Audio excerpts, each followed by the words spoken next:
전해드렸죠. 양심적 병역 거부와 관련해서 헌법재판소가 어제 대체 복무제를 규정하지 않은 병역법은 헌법에 합치되지 않으니까 내년 말까지 법을 바꿔라. 이렇게 결정을 내렸습니다. 자, 이로써 이제 공은 국회로 넘어갔는데요. 여야가 합의하에 정해진 시한 내에 과연 법을 개정할 수 있을지 이게 관심사입니다. 그래서 지금부터 여야 의원 차례로 연결해서 입장 들어보는 시간 갖겠습니다. 자, 먼저 여당으로 가는데요. 대체 복무제 도입 법안을 이미 발의한 분입니다. 박주민 의원 연결합니다. 여보세요. 예, 안녕하십니까. 예, 안녕하세요, 의원님. 지금 대체 복무제를 담은 개정안을 이미 발의를 하셨다고 하는데요. 핵심 내용이 어떤 겁니까? 제가 발의한 법안 같은 경우에는 일단 대체 복무 기간을 현역 복무의 1.5배로 하고요. 1.5배, 네. 예, 근무 형태는 합숙을 원칙으로 합니다. 아, 그리고 예. 업무의 난이도는 현역 복무와의 형평성을 고려했을 때 현역 복무 정도 또는 약간 그보다 더 어려운 정도로 하고요. 네. 그다음에 대체 복무 여부를 심사하는 기구를 국무총리 산하에 두는 것으로 그렇게 설계했습니다. 그러면 이제 여기서 대체 복무 여부를 심사한다는 것은 양심적 병역 거부니까 이게 도대체 양심에 해당이 되는 건지 안 되는 건지 이걸 판정하는 기관을 의미하는 겁니까? 네, 맞습니다. 예. 의원님께서 그리고 판정을 한 뒤에 그 사람이 어느 영역에 가서 대체 복무를 할 건지도 결정하는 역할도 하게 됩니다. 예. 그러면 이 국무총리 산하에 두는 이 기관에서 이 사람은 양심적 병역 거부에 해당이 되니까 대체 복무로 빼는 게 낫겠다라는 판정을 여기서 하는 겁니까? 병무청에서 하는 게 아니고? 맞습니다. 그 판정을 거기서 하고 동시에 그러면서 어느 영역에 어느 업무를 담당하면 좋겠다 이런 것까지 결정하게 되는 거죠. 근데 병무청하고는 별도로 그러면 이제 한다 이런 말씀이시네요. 맞습니다. 병무청과 별도로 하게 됩니다. 그러면 의원님께서 보시기에 이제 우리는 지금까지 양심적 병역 거부자 하면 보통 이제 특정 종교의 어떤 믿는 분이나 이런 분들을 먼저 떠올렸는데 또 어떤 경우가 있을 수 있다고 상정을 하세요?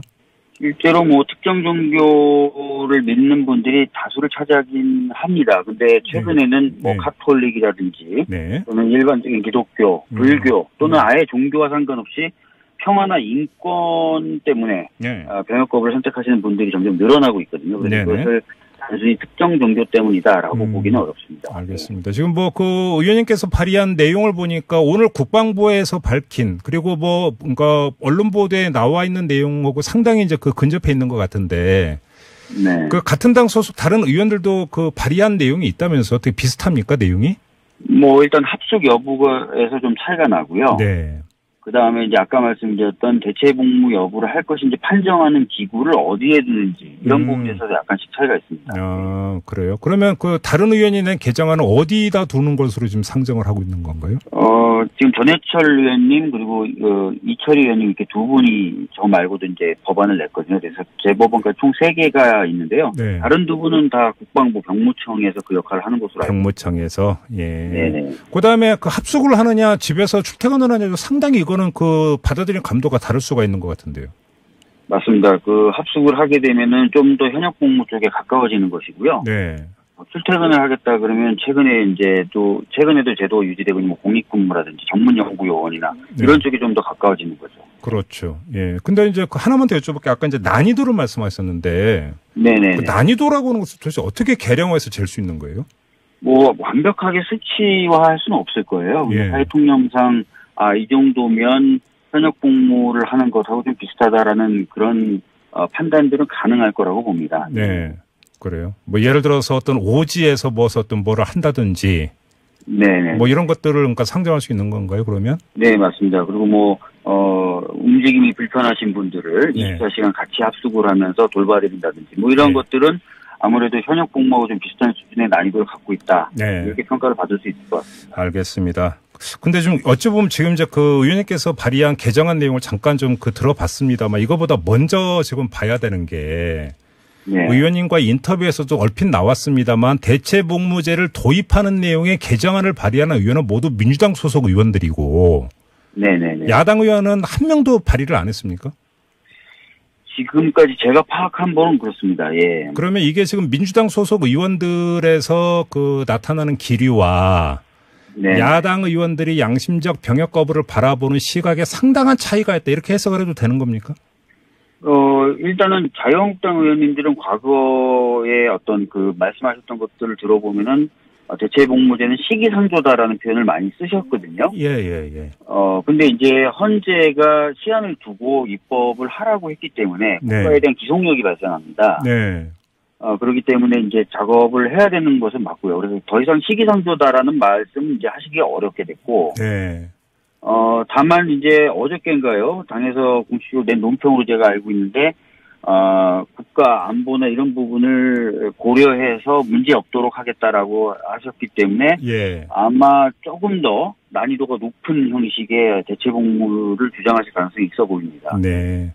알겠습니다. 이걸 안 여쭤볼 수가 없는데요. 의원님은 또 법률가이시기도 한데, 네. 지금 제 기억으로는 얼마 전에 있었던 국민투표법도 그런 경우고요.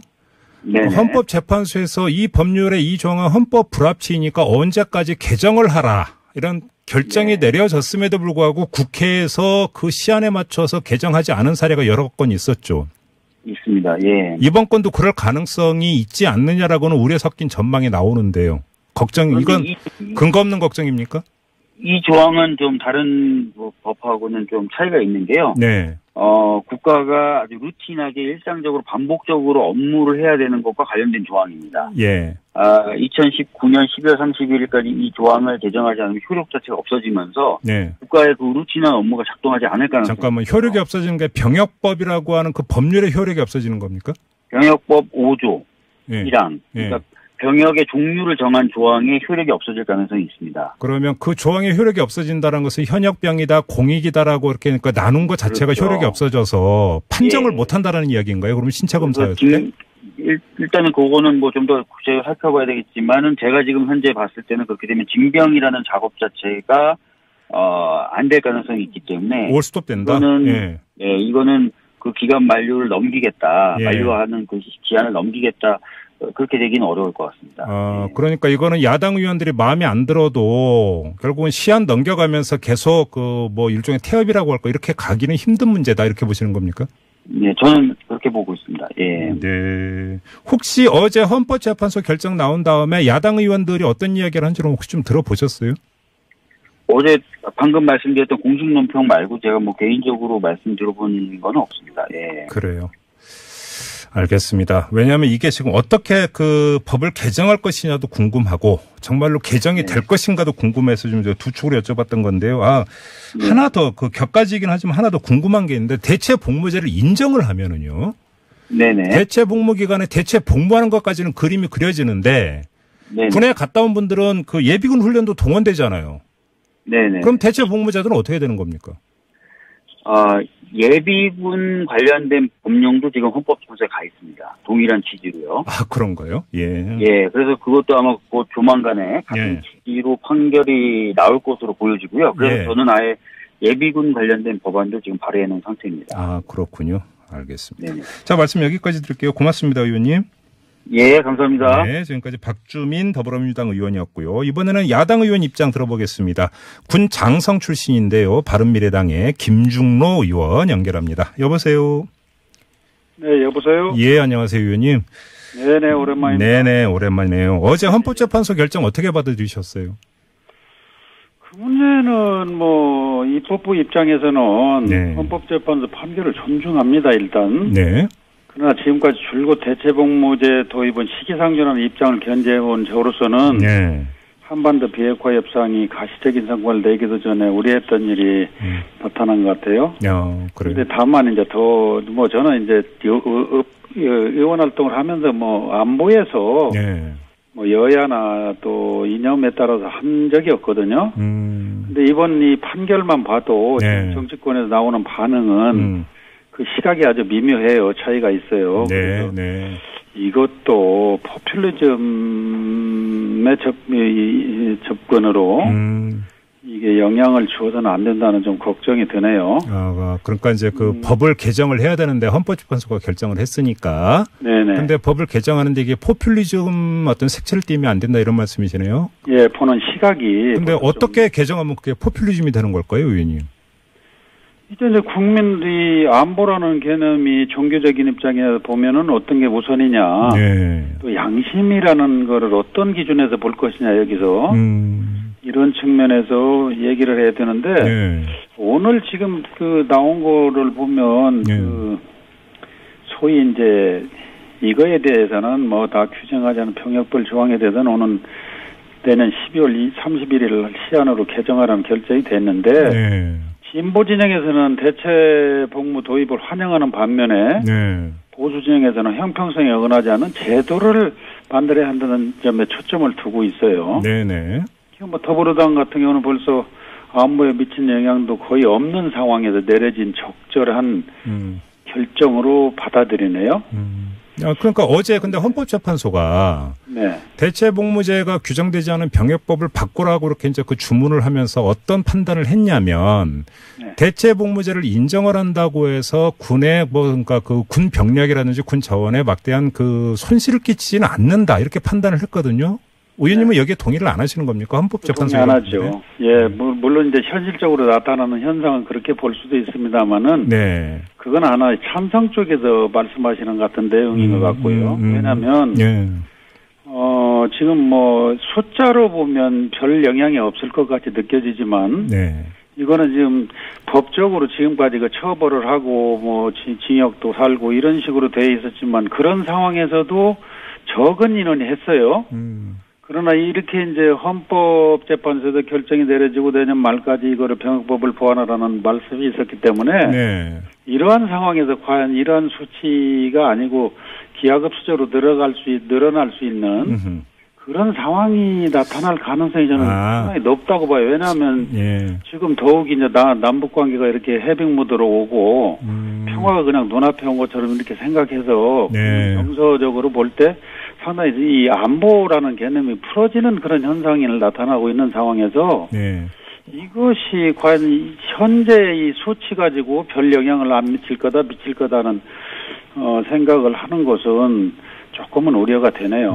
지금 의원님 말씀은 지금까지는 대체복무제가 인정이 안 됐기 때문에 숫자가 미미했던 거지. 만약에 이걸 인정하는 순간에 확 늘어날 수도 있다. 뭐 그렇죠. 이걸 좀 걱정을 하시는 것 같네요. 예, 왜냐하면 이 국민들이 이제 군에 오는 거 4대 의무 중에 하나인데 제가 지금 작년도에도 그냥 심각하게 그 병역을 면탈하려는 그런 각종 방법을 동원해서 하는 거를 다 파헤치면서 아주 뭐 시리즈로 그걸 파헤쳤어요.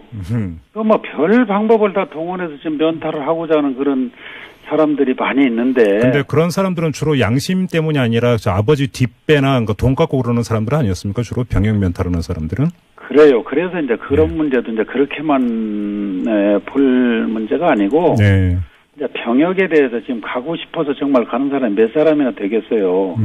그렇다면 국가를 누가 지키고 정말 애국이라는 게 뭐고 국민과 국가의 어떤 그 존재라는 게 뭔가 안보라는 게 도대체 국가의 아닌 문제인데 이런 양심적인 종교도 보시면은 지금 뭐 잘 아시겠지만은 특정 종교가 대부분이에요. 현재까지는. 네네. 뭐 물론 조금 일부는 또 있어요. 다른 분들도 있지만은 특정 종교가 그래서 양심적 거부를 한다. 이것도 저는 그 단어조차도 이게 안 맞는 거 아니라고 따진 적이 있어요. 근데 의원님 잠깐만요. 근데 바로 그 우려는 충분히 나올 수 있는 우려인데 바로 그것 때문에 병무청 산하가 되든 총리실 산하가 되든 기구를 만들어 가지고 여기서 이 사람이 정말로 양심 때문에 병역을 거부하는 사람인들을 판정을 내리겠다 이런 거잖아요. 이것도 근데 그러면 동의를 못 하십니까, 의원님? 아니 동의 못하고 하고는 저도 이제 대체복무제를 병역법을 보완하는 거는 일단 긍정적으로 생각을 해요. 네. 당연히 하는데 이거를 양심이라는 기준을 어디에 둘 것인지 정말 그 판단하기 굉장히 어렵거든요. 이제 대체복무할 사람하고 현역복무할 사람하고 이제 구분을 해야 될 거 아닙니까? 그렇죠. 물론 그 기준을 잡아야죠. 국방부에서 오늘 뭐 어제 이렇게 나오는 부분을 보면 저는 이제 군 출신으로서 이 문제는 뭐 국회에서 이렇게 해야 되는 문제도 아니고 입법은 국회에서 하지만 정부에서 제일 지금 그런 문제에서 고심을 하고 2023년도 되면 이 정말 인구 절벽 때문에 1년에 2만 5천 명씩이 이렇게 부족 현상이 나타나거든요. 국방 계획에 따라서 50만 원을 줄여도 그러면 이걸 어떻게 극복할 수 있는가 해서 국방부에서 굉장히 고심한 그 내용들이 굉장히 많아요, 자료가. 그러면 거기서 병무청하고 어떻게 어떤 기관에서 어떤 기준하에서 이거를 구분해서 대체복무를 할 것인가. 그거를 참 합리적이고 지금 군에 갔다 온 사람들이 상대적 박탈감을 느끼지 않도록 네. 공정성과 형평성에 맞아야 될 것 같아서 이 기간이나 이제 그 대체 복무자들이 어디서 근무할 건가도 대단히 결정하기 어려운 상황이 아닌가. 네. 그런데 내년 12월까지 하라고 이런. 내년 12월까지는 무조건 일단 법을 개정을 해야 되는 거 아닙니까? 그런데 무조건 한다고 해야 되겠지만. 네. 이 문제를 그렇게 그냥 단시간 내에 이렇게 될고 이제 국민적인 합의를. 그럼 의원님 지금 시간이 다 돼가지고요. 짧게 마지막 이 점만 여쭤볼게요. 조금 전에 연결했던 박주민 의원은 내년 말까지 네. 이 법을 개정하지 않으면. 네. 그러니까 신체 검사를 해서 현역 판정, 공익 판정을 내리는 이 징병 절차 자체가 올스톱되기 때문에 이건 무조건 내년 말까지 개정을 해야 된다라고 이렇게 밝혔거든요. 네. 의원님도 그러니까 상황파 이렇게 하고 계시는 거 맞습니까? 저는 이거를 하여튼 어쨌든요. 어쨌든 네. 헌법재판소 내린 결정이기 때문에 국회에서 해야 되지만 네. 이것만은 정말로 이게 굉장히 민감한 사안이잖아요. 네. 그래서 졸속이 되지 않도록 국민적인 정말 공청이 더 여러 가지 고려돼야 될 점이 많아서 이거를 어떻게 물론 참 신속하게 처리를 해야 되지만 예. 여기 이걸로 인해서 파생될 문제가 굉장히 심각한 결과를 가져올 수도 있어서 네네. 이 기간이 너무 그냥 짧은 시간이 아닌가도 싶은 생각이 들어요. 알겠습니다. 일단 시간이 다 돼서 일단 오늘 말씀 네. 여기까지 들어야 될 것 같네요, 의원님. 자, 오늘 말씀 잘 들었습니다. 고맙습니다. 네, 감사합니다. 네, 지금까지 바른미래당의 김중로 의원과 함께했습니다.